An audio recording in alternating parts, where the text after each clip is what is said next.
Hello, ladies and gentlemen, Reed here. Welcome back to Marathon. Or, really, the main menu of Marathon. The closed alpha finalized a couple of days ago. It finished up on May 6th. It is currently May 9th. And in the past couple of days, since it's been dead and not able to be accessed, I have been thinking. I have been making my finalized thoughts, my ideas, my wants, my hopes, my dreams, and overall some concepts that they should probably work on a little bit more for when my Marathon finally gets released and all that such. And I want this to be known here and now. This is going to be me being the absolute most positive, nicest way and nicest things I could potentially say about Marathon when it comes out, my thoughts, my hopes, and my problems that I had with the alpha. Now, I'm not going to say anything like, oh, the code wasn't given to me in time. No, I got the code a couple days before the alpha came out. I was so genuinely excited a couple days before the alpha released that I could download it and immediately sit there and think to myself, oh my god, I have it. I can't wait to play it. This is going to be so interesting. This is going to be so cool. And also, I am a huge and firm believer that hating or loving on something the instant it is announced is cool, it's fine, it's a personal opinion anyone can have. But I personally believe that we need to truly wait for it to come out, or for an alpha or beta, or for most of the content to have been announced and released in gameplay and revealed and all that stuff for us to truly say, wow, this game looks bad. Wow, this game looks good. Because I am sick and tired of this generation. This gaming entrepreneurship looking at something the instant it gets announced and says, wow, that looks horrible. That game's going to flop. It's going to be terrible. It's not going to succeed. It's going to be absolutely horrible. It's not going to go anywhere. It's going to fail. And I'm over here like, dude, they just announced it. They haven't shown any gameplay. They haven't shown off any story. We don't know anything about the game. We just know that it's being made. And you're over here thinking, wow, it's not going to do anything good. That is the same thought process that a lot of AAA developers have towards indie games. Oh, they're making an indie game? Wow, that's cute. It's not going to go anywhere. It's not going to make $1 million. It's not going to do anything. What's this? What's this stupid, pathetic kiddie game that you're working on? This dumb, developable game. You should really just work for us for $9 an hour. You should really be helping Blizzard develop Overwatch 3 for $9 an hour. Yeah, because your stupid little pathetic game, what's it called? Lethal Company? Yeah, that's not going to go anywhere. Major success. Oh, what's this little game you're working on? This little trash can game called Repo? That's not going to do anything. That looks like trash. Amazing game. Fun. Enjoyable. A time waster that I genuinely like to play with my friends. This is a thought process I hate. I do not like hearing this thought process. I'll give credit where credit's due. I remember when Suicide Squad got announced. Not when the gameplay was revealed. Not when the story was revealed. Literally when the game was announced back in 2020 and people said that this game was going to be dead on arrival. I'll give credit where credit's due. It was dead on arrival. It was not a good game. But I did not like the fact that the game was so far as announced and people were sitting there saying, wow, this is going to be a shit game. We don't even know what it's about. We just know the title. Suicide Squad Kill the Justice League. We know a brief concept. We don't even know what's going to be happening in this game. And they do it again and again and again. We do the same thing over and over again. Modern Warfare 3. Oh my god, this game's going to be Game of the Year. No, it's not. Oh my god, they're going to do all this stuff that they've never done in any Call of Duty game. It's going to be revolutionary. We don't know that. It's been announced. We received a reveal trailer. Not a gameplay trailer.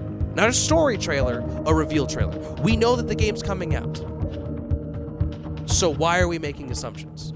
We do this all the time with every game that comes out, and I'm sick of it, and that is why I try to stick to the most positive side of anything and everything when it comes out. Whether it clashes with its continuity, whether it's a bad story campaign, or whether it's an interesting development style.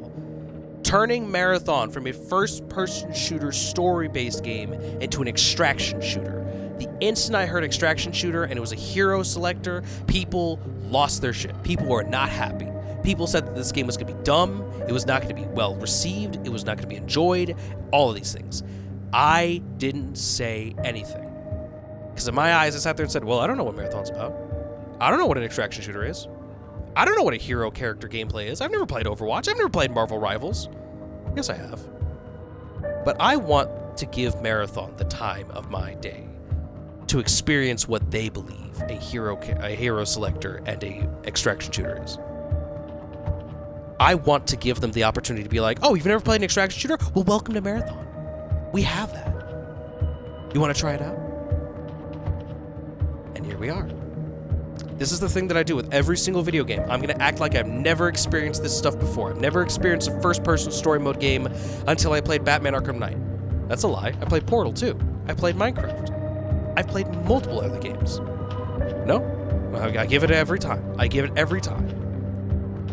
And I use that experience that I get thinking to myself, well, that was really good. They could have done this better. They could have done that better. Every single video game I treat like it's a new experience. And I want the world to do that as well. And with that being said, this is my overall thoughts on Marathon. After having played through the closed alpha for, the week and a half, 2 weeks that it was available, I have to say, overall, it has potential. Boom. You could stop watching the video right here, right now. If you want to know my bare basic thoughts, that's it. Congratulations. You could fuck off. You could leave. You could whatever.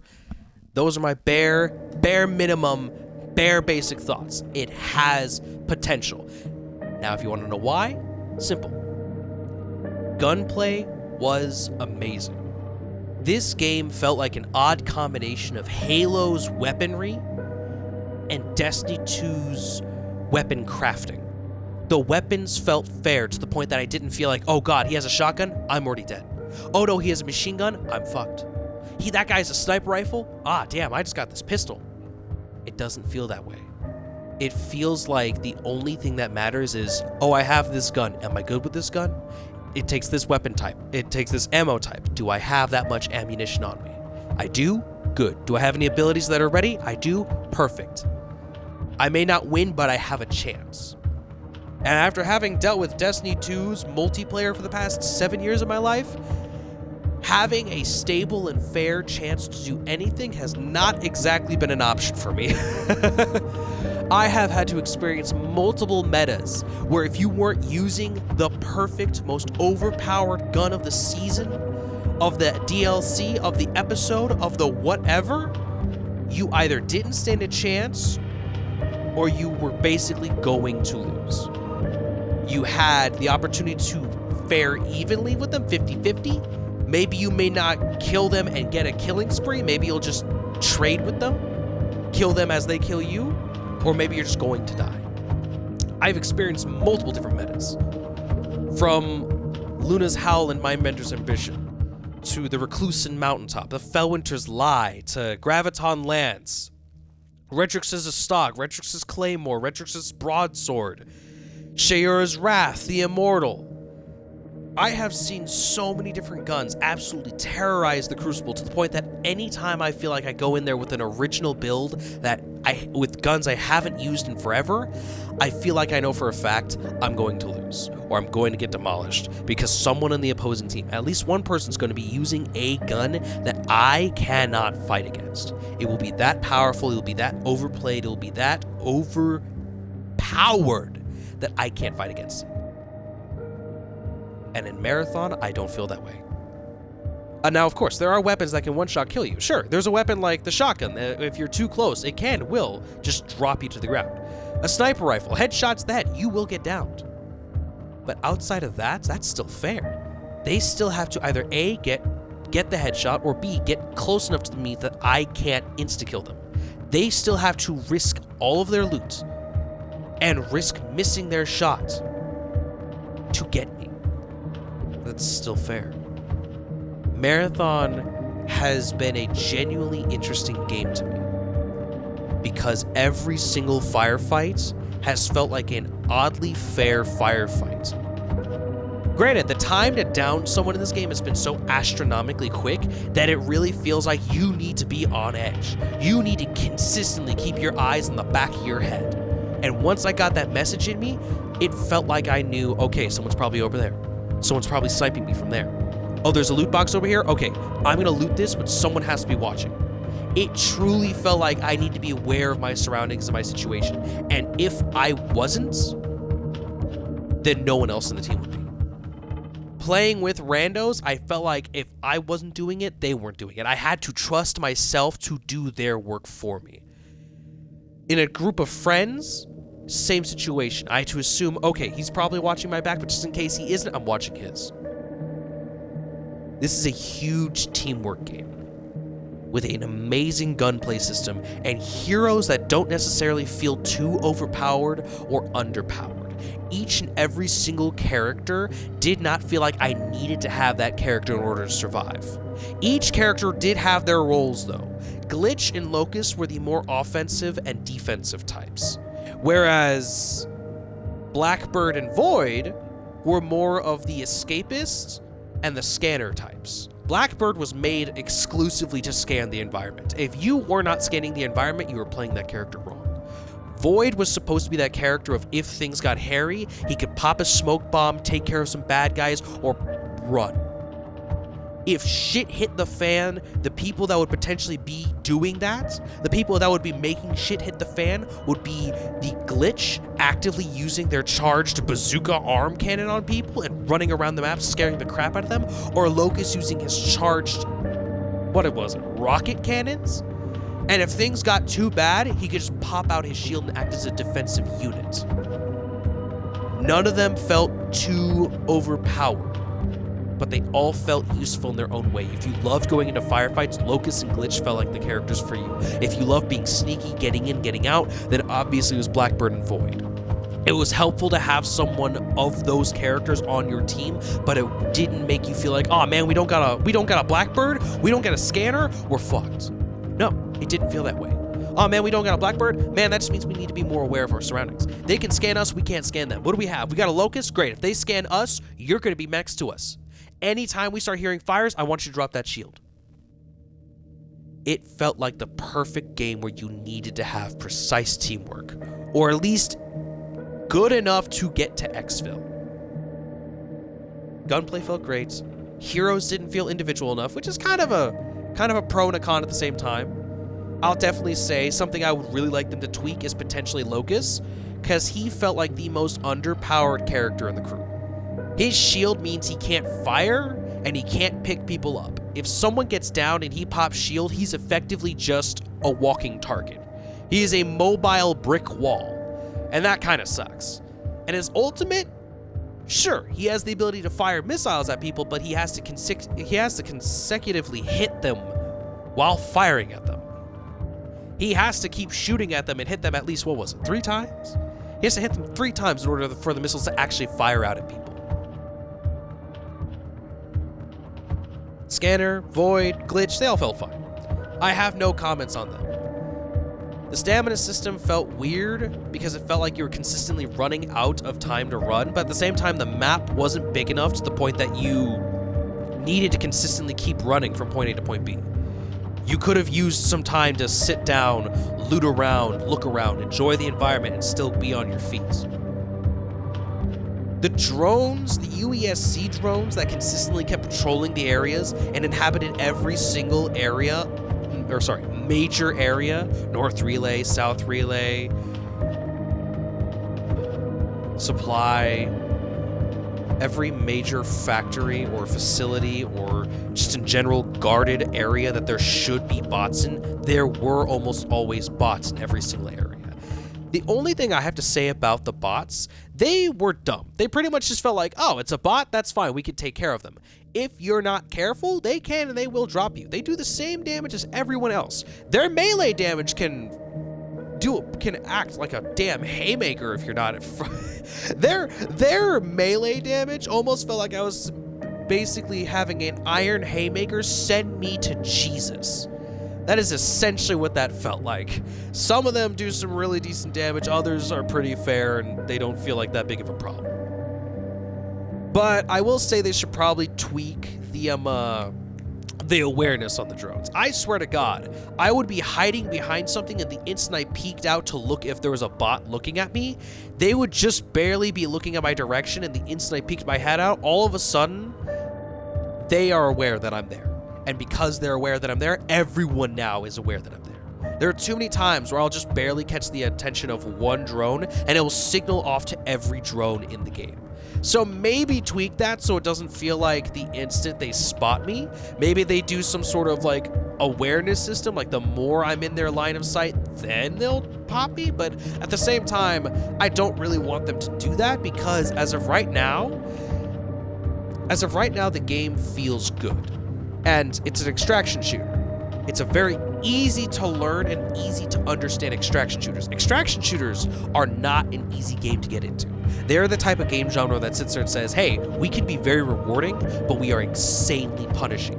More punishing than random numbers games, than MMORPGs. We are more punishing than games like Battle Royales or single-player story modes that only have one difficulty. Hell. Extraction shooters are essentially one of the most difficult game styles to get into for one primary reason. They have a set level of difficulty to them. Every extraction shooter has some form of difficulty to it. Escape from Tarkov, its major sense of difficulty is that you don't know where anything is. You know that you can get in, get out, exfil, loot, all that stuff. But when you get a gun, it requires a specific ammo type. This game has hundreds of ammo types. It has hundreds of weapon acquisitions, different mag sizes, different bullet types, different weapon appendages, everything. It gets to the point in which you sit there and say to yourself, great, I have acquired a bunch of loot, I somehow exfilled, and I now realize all of the loot that I have acquired doesn't help me. I have 15 different types of bullets, none of them go to the gun that I am out of ammunition on. I have 4 different scopes, none of them fit my gun. I have a pistol that has a ton of ammunition to it. The problem is I don't know how to use it. It's horrible. Its recoil's shit. Every single extraction shooter has some form of difficulty to it. While I played Marathon, I also got my hands on the Arc Raiders tech test. And the major difficulty with Arc Raiders was the primary fact that the environment was very big and it was filled with either other people looking for loot or robots. The biggest difficulty was the robots. There were robots out there that were basically the size of kaijus. Giant, monstrous robots. Some of them were just flying around scanning the environment. Some of them were hanging out on walls waiting to come and kill you, kamikaze style. Some of them were just hiding in the ground waiting to uprise you like Piccolo in that one Dragon Ball movie. For thousands of years I have laid dormant.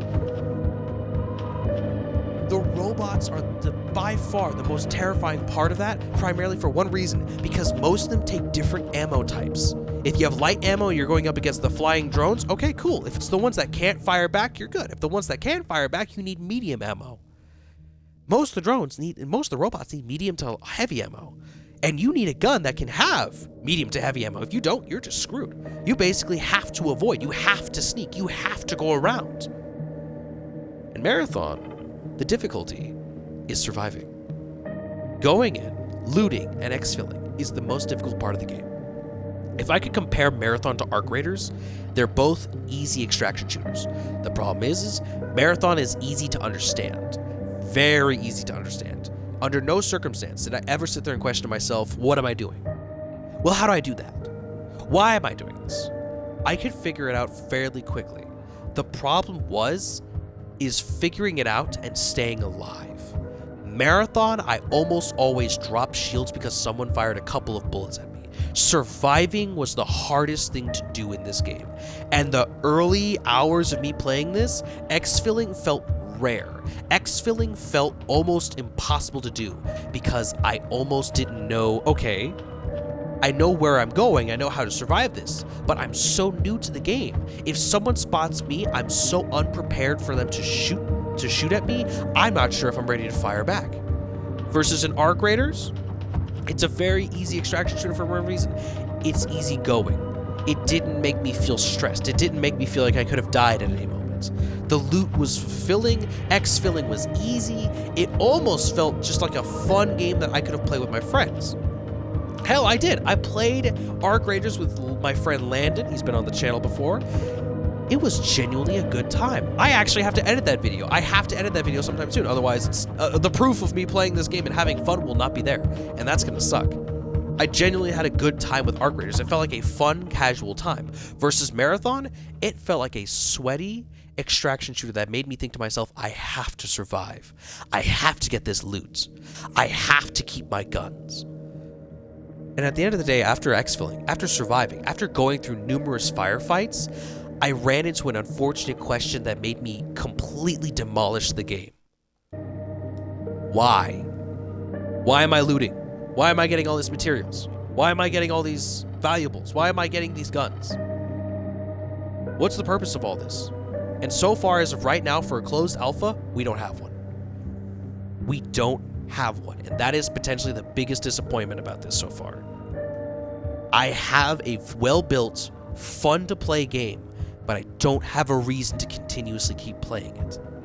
Sure, the UESC drones were fun to fight against. Firefights against other people felt like a genuine rush of excitement, a shocking revelation to be like, oh, was that a bot?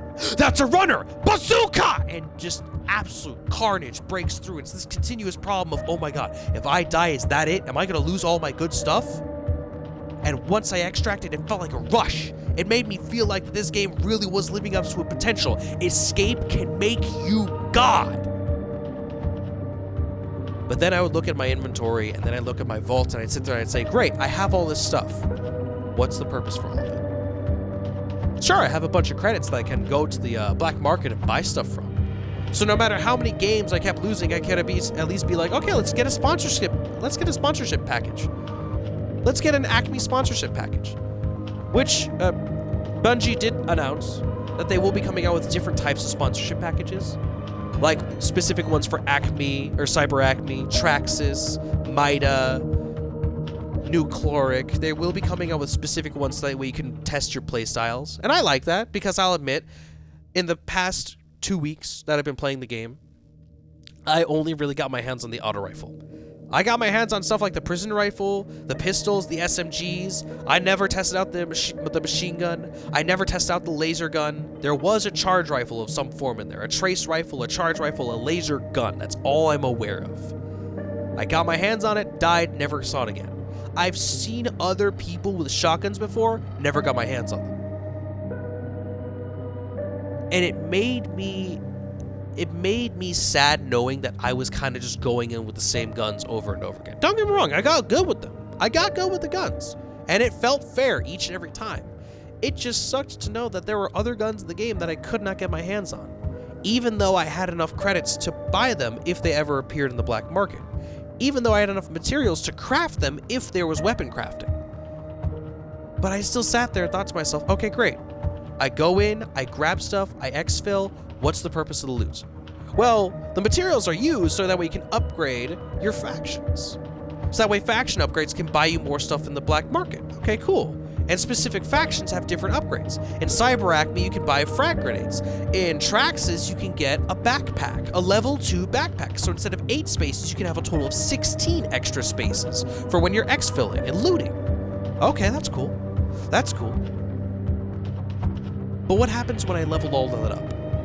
What happens when I get enough materials to max upgrade all of my loot? What's the purpose of playing the game at that point? That's my genuine question.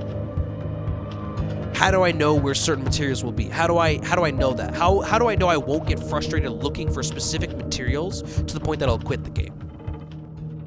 Are you going to tell me, oh yeah, go to perimeter? We won't tell you where in perimeter, but these objects are in perimeter. So that way you can upgrade your Cyber Acme rank. So that way you can buy more stuff from Cyber Acme. Cool, great. That wasn't the game though. That was not in the game though. And that genuinely disappointed me. That I would like to see come to the game.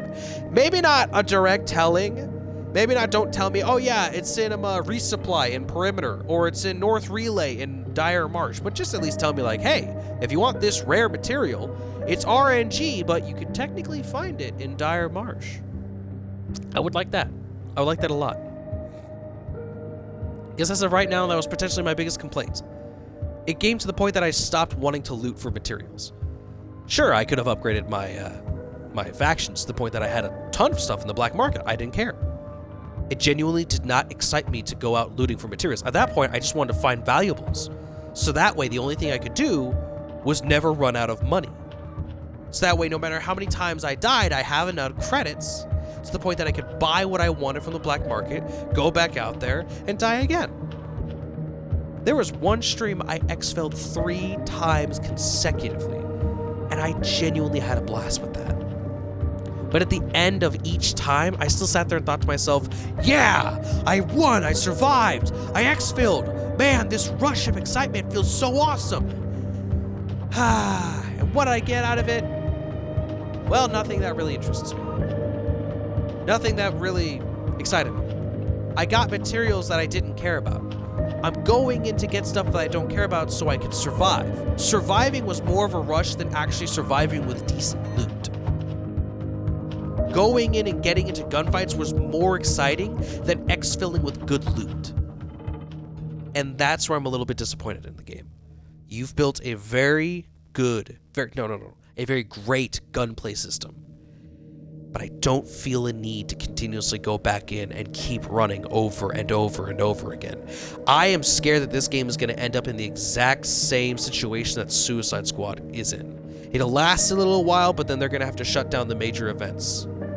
Because as of right now, there's nothing in the game that continuously makes me sit there and say, oh my god, if I go to this area, there's specific public events that happen on occasion. I can't wait to go there and fight a specific alien species. Man, I really want to fight that alien species. Man, I really want to go up against in this map and see if I can find this hidden secret. At this point, every map, from my knowledge right now, every map has the same chances of loot. Every map has different environments, but the same enemy types. And the same chance of survival. And that is the biggest disappointment so far. It is a fun game to play, but there isn't a real reason to play it. There is not a real reason to continuously keep doing it for hours. I dare say almost every single time I streamed myself playing Marathon, that was all the times I played Marathon. And hearing that they're not coming out with a base campaign or story mode makes me question, okay, so what are they going to do? Well, they're going to come out with seasonal stories. Okay, how's that going to work out? Because when we played the game, the main hub didn't interest me. The main hub looked boring. It didn't invite me into the world. It didn't catch me. It didn't make me feel like, wow, I'm in Marathon. I'm on Tau Ceti. I had to play the game. I had to actually get into a match to be like, wow, so this is Tau Ceti 4. The main menu felt boring. And going over to the factions, sure, watching that weird animated cutscene of the artificial intelligence talking to me, that looked cool. I'll admit, I always have to say this from Bungie. The art style and the soundtrack always gets me. I love the art style of this game. I love the bright colors. I love the technological design of it all. I liked the art style that they gave for the characters and for the AI and for the buildings, everything. It looked great. It just sucks that it doesn't feel interesting. It doesn't pull me in. I have to keep extracting to feel interested in the game. I have to keep going in game after game after game to feel like the game actually has something that's pulling me towards it. If I'm sitting in that main menu screen, I'm just sitting there thinking, wow, why am I playing this game? This looks boring as shit.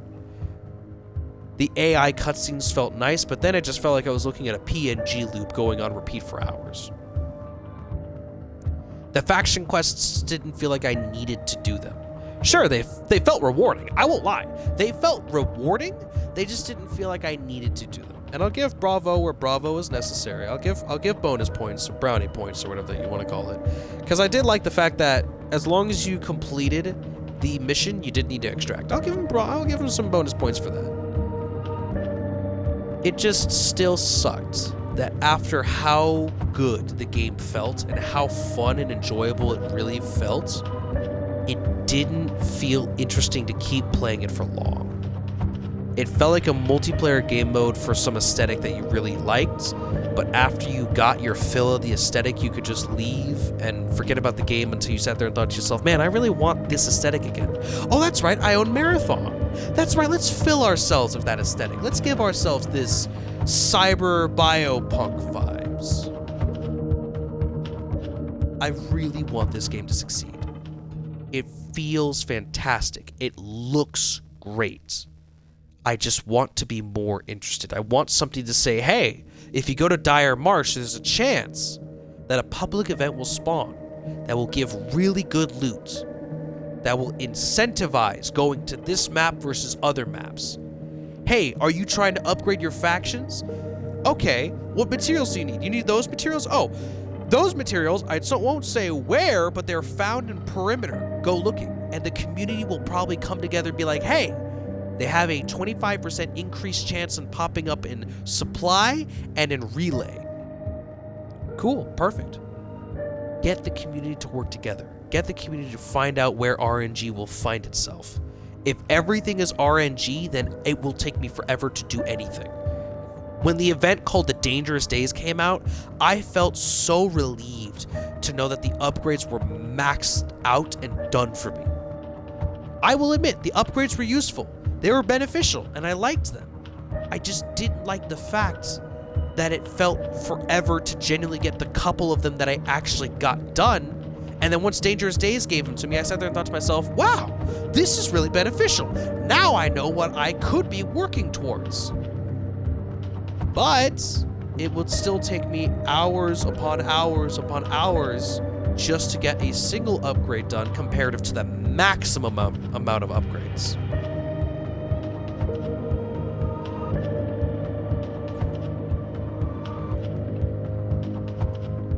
I don't know. The time to down someone is very quick, which makes me feel consistently on edge, and I like that feeling. I feel a genuine high, a genuine love for this game that I want to explore more of. The game is just not pulling me into its direction. It's not feeling interesting enough. And that is the nicest thing I have to say about it. It has potential. And for a closed alpha, that's good, but it could have been a whole lot better.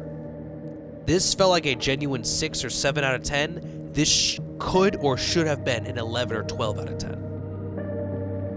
It looks amazing. It feels amazing. It's just not doing anything amazing to make me want to say, man, I have to play this game for the next 8 hours. I'm going to schedule time off just so I can play this game. No, it's not doing that. And that sucks. And Bungie, I really want you to see if you can do something, if not anything, to prove me wrong and fix that. Alien races that make me genuinely say, oh, I want to go to this map versus that map. Maybe telling me where materials go. Maybe make it so that the bots don't notice me so incredibly easily. Oh, I'm standing still, hiding behind a barrel, but because they can see a small part of me, they automatically know where I am. Outside of that, I think that's all I have to say. That is my genuine review of the closed alpha. On a personal note, I want to say that the more I kept playing the closed alpha, it just felt like, hey, do you want to get a feel for Marathon's test? Do you want a test? Do you want an alpha, a tech test, an alpha? Do you guys want to know how this will feel, how it'll play? We're not going to give you a full-fledged game with public events and rare loot and weapon crafting. We're just going to give you, like, how the gunplay feels. And if that was their intention, boom, alpha feels great. Gunplay was amazing. That's the nicest thing I gotta say. Gunplay feels freaking fantastic. Everything else was meh or could have been better. Some small tweaks here and there.